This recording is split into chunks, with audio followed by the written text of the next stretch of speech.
Hi friends, ഞാൻ ബാബയുടെ 2 card select ചെയ്ത് വെച്ചിട്ടുണ്ട്. നിങ്ങളുടെ ഏതെങ്കിലും ഒരു ആഗ്രഹം മനസ്സിൽ വിചാരിച്ച് ഒരു കാർഡ് സെലക്ട് ചെയ്യുക. കാർഡ് നമ്പർ 1 അല്ലെങ്കിൽ card number 2.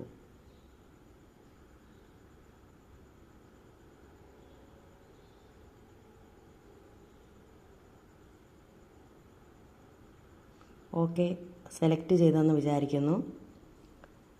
Card number 1 select ചെയ്തവർക്ക്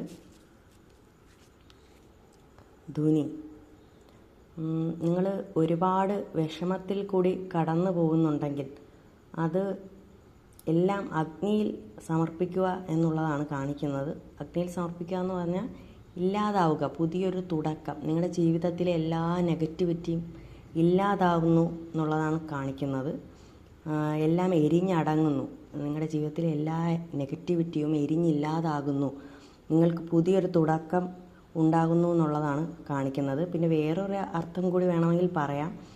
എന്തെങ്കിലും ഒരു കാര്യം നിങ്ങൾക്ക് ഇനി ചെയ്യാനൊന്നും ബാക്കിയില്ല, നിങ്ങളെ കൊണ്ട് പറ്റുന്ന പോലെ എല്ലാം ചെയ്തു ഒരു കാര്യത്തിൽ നിന്നും നിങ്ങൾ രക്ഷപ്പെട്ട് വരാൻ ശ്രമിച്ചുകൊണ്ടിരിക്കുന്നു. പക്ഷെ എത്ര ചെയ്തിട്ടും ഒന്നും ശരിയാവുന്നില്ല എന്നുള്ള വേദനയിലാണെങ്കിൽ അത് സകലതും ദൈവത്തിൽ അർപ്പിക്കുക എന്നുള്ളതുകൂടി കാണിക്കുന്നുണ്ട്. നിങ്ങൾ ചെയ്യാനുള്ളത് നിങ്ങൾ ചെയ്തു, ബാക്കി താൻ പാതി ദൈവം പാതി എന്ന് പറയുന്ന പോലെ ബാക്കി നിങ്ങൾക്ക് വേണ്ടി ഭഗവാൻ ചെയ്യും എന്നുള്ള ഒരർത്ഥം കൂടിയുണ്ട്.